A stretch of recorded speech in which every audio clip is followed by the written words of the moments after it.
In a blink of an eye, it could have been done. It's very scary. I really almost died. Yet Grant Aasen didn't give up. Overcoming a horrific brain injury in high school, he had his eyes set on playing football for Georgia Tech. You see this, the glory of college football, but the amount of work that goes into it, the sacrifices everybody has to make, and the early morning hours, it takes a lot of work. There's so much preparation to get to the Saturdays, which are so worth it though.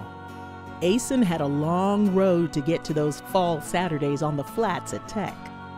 Overcoming tremendous odds to recover from his injury, changing positions to punter, and trying out 3 times, his dream finally becoming a reality.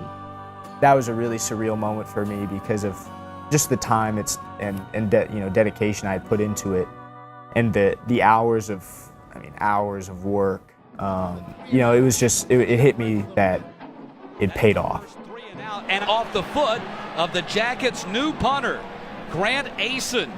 Playing in 1 game in the fall of 2016, Aasen entered spring practice in 2017 as the projected starter with a degree in hand and with 1 year left in eligibility. But even after all of the hours and hard work to finally get on the field, Great punt by Aasen. he decided to give it up for a call to the priesthood. Looking back, I knew for about 6 months that this was it for me.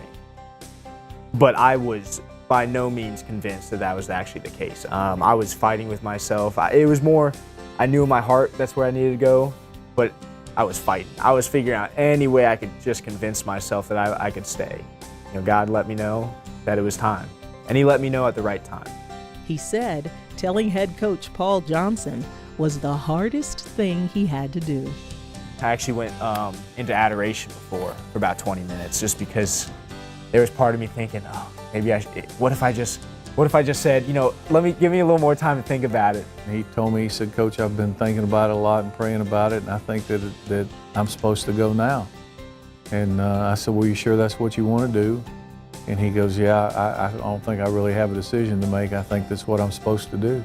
In that kind of a deal, I'm just trying to be supportive and tell him I understand whatever he wants to do. I'm certainly not going to get into a contest with a higher being on what your calling might be. So I think that's something that he had to work through and pray about and talk through. And when he came to his decision, I fully understood and supported.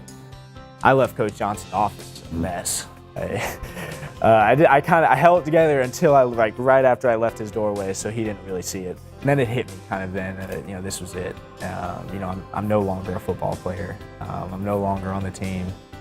Believe it or not, there are many similarities between a football team and the seminary, something that Aasen is looking forward to and finding comfort in.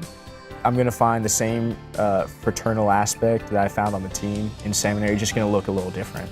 From an amazing feeling wearing the old gold on Saturdays to amazing work, potentially in a white collar as a priest, Aasen is ready for whatever is God's call.